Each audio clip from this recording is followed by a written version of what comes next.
In this video, we're going to be talking about this. This is by a company called Yelangu. And if you're into buying cheap gear or looking at cheap gear, then you've probably ran across some of their products before on Amazon or eBay, but you've probably not looked at this one.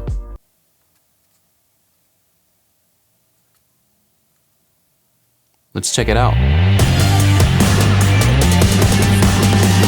So I can imagine that the good people at Yelangu got incredibly creative. They had a meeting about these lights and their most creative people gathered at a table and decided to call these the LED Video Lights. As a result, if you look them up, they get buried under all the competition. But if you happen to have found them, then you know that they're only around $19 US. But don't let the product photo fool you. This is a single color light at 6500 Kelvin. It does come with 4 color gels though, which is nice, and actually better when it comes to the yellow tones. A lot of people don't know that most LEDs fail in color accuracy in the yellows. IndieMogul made a whole video about this topic, and if you want to see it, I'll leave it in the description below. Speaking of color accuracy, Yelangu claims 95 plus CRI online, which I don't really believe, but when I got the lights on the back, it says 90 plus, but I don't have a way to really test that right now. What I can do is test it against my Godox VL150, which I'm using right now as my key. In order to do that, I'll just turn off my background light. I'll open up my color checker. Open up this brand new one. Now I'll turn that off. Now obviously this light isn't exactly perfect for me right now because the light that I usually use is a little bit higher. I've got this mounted about chest high right now, so that's why you see these weird shadows with my hand. It's far away and it's a smaller light than what I'm used to, therefore it's gonna be a lot more harsh. But given the size of it, it's actually quite soft, and this would be a perfect light for a video conference call, like a Zoom call or a Skype call, but claiming 95 plus CRI, I'm not sure yet. We'll have to go in and check the color. So I'm looking at these two images side by side, and at first glance they look about even, but if you look really closely, the one on the left is a little bit more magenta and the one on the right has a little bit more green tones to it and maybe a little bit more blue if you look at the color.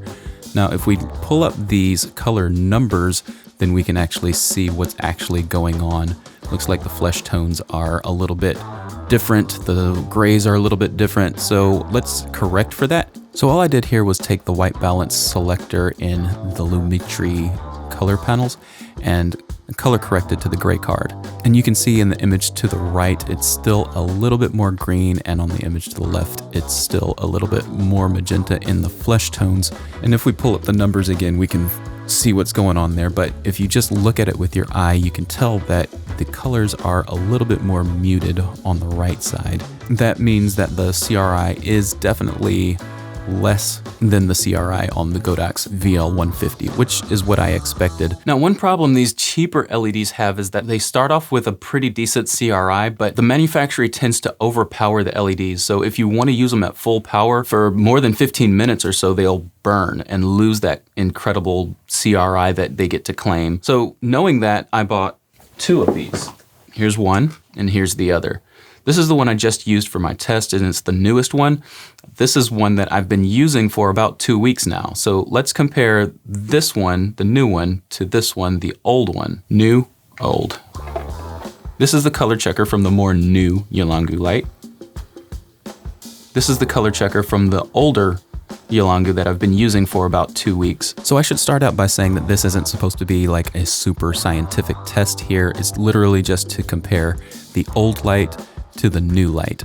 And the image on the left is done with the newer light that I just opened up, and the one to the right is done with the light that I've been using for about 2 weeks.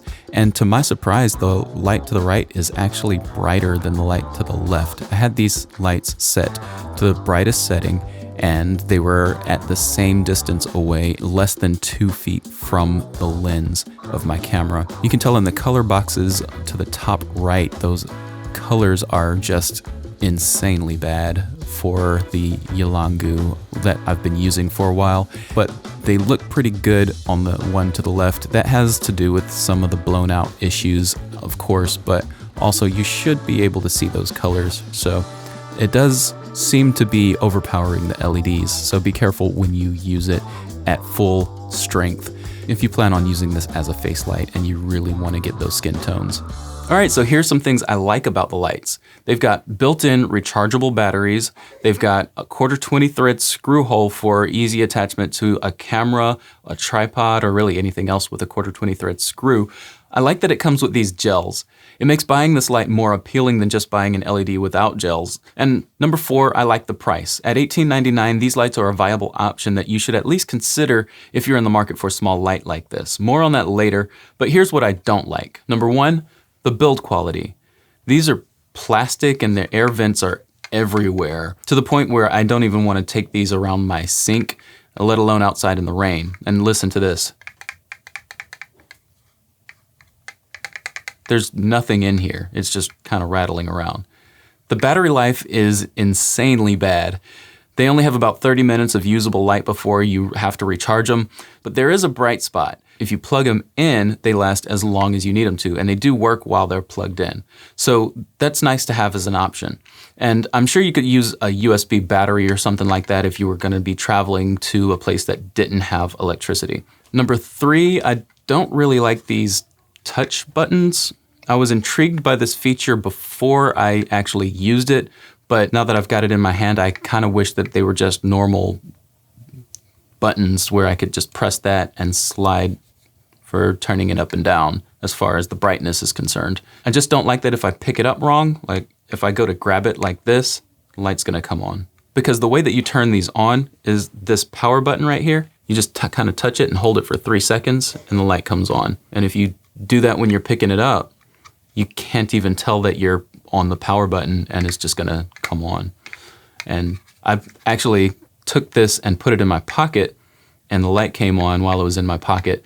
Felt it get warm, so I reached in and turned it off. But you know, it's only got 30 minutes of battery life, so if it comes on by accident, then you are draining it pretty quickly. So who's this light for? If you're looking for some decent accent LEDs for your space that you only need to use for 30 minutes at a time and you want blue, yellow, red, green, or white, this light is for you. If you shoot products, macro photography, or close-up B-roll, this light also might be for you too. And it's definitely for people who are doing Zoom meetings or Skype meetings a lot and you need a light for your front face, but you don't want it to take up too much space. But this is honestly just a cheap version of the Aputure MC, which is a much better version of this light with a ton more features for more video creators. Are these lights worth buying? Well, that's a tough one because they're actually good, but at under $100, the Aputure MC to me is the better choice. With that being said, there's no shame in buying these if you just can't swing the $90 US for the Aputure MC. I'll leave a link to both in the description just in case you want to pick one up. If this video's been helpful, make sure to give it a like and consider subscribing to this channel for more videos just like this one. I'll see you in the next video.